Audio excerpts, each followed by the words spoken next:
Grammar is glamour. They basically mean the same thing. Glamour is a synonymous with grammar, and it's from Scottish. Came into the language a long time ago from Old French and Latin. And today, though, I would say that grammar is glamour with the idea that it's something magical, charming, almost romantic. And it's that way because it's a wonderful way, grammar, to explain how a language looks, to describe it, to explain how it works. It's almost magical. For example, what is a sentence? I'm a teacher and I have to explain this every so often.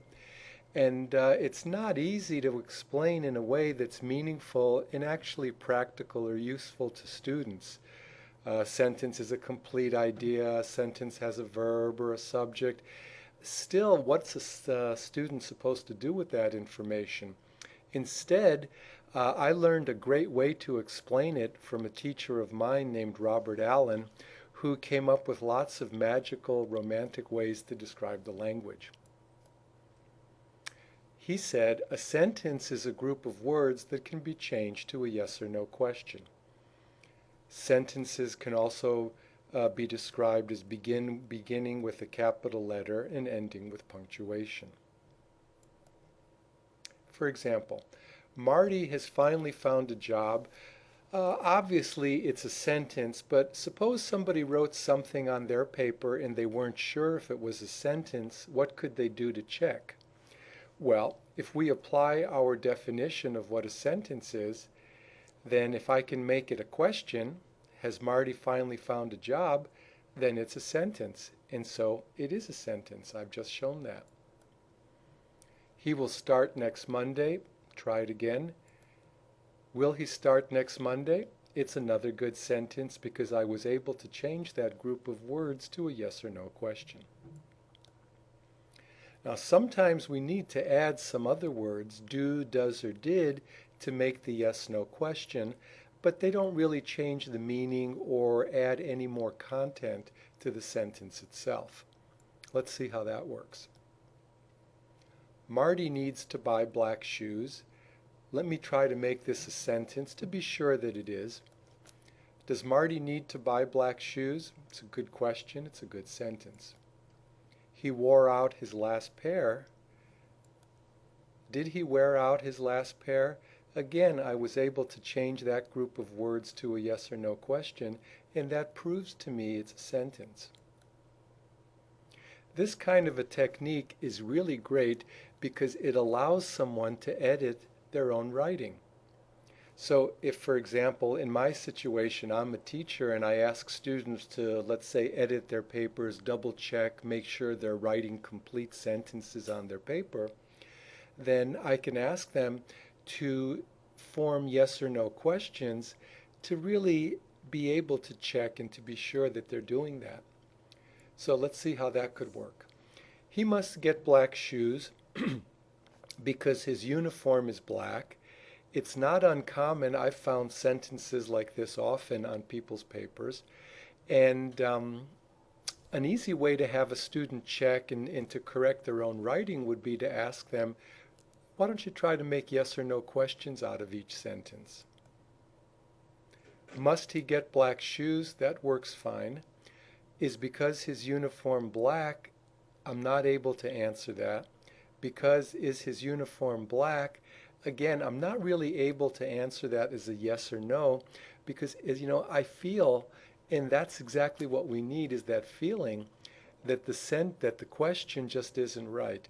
And native speakers have that intuitive knowledge of a language, and non-native speakers also can usually recognize that a sentence or a question just doesn't sound right. So a very common way to correct those kinds of fragments basically are usually by adding that second sentence to the first. But then again, we should check and just be sure it's a good question. It's a good sentence by making a question. So, for example, must he get black shoes because his uniform is black? Yes, he must. I was able to change those words into a yes or no question. It's a good sentence.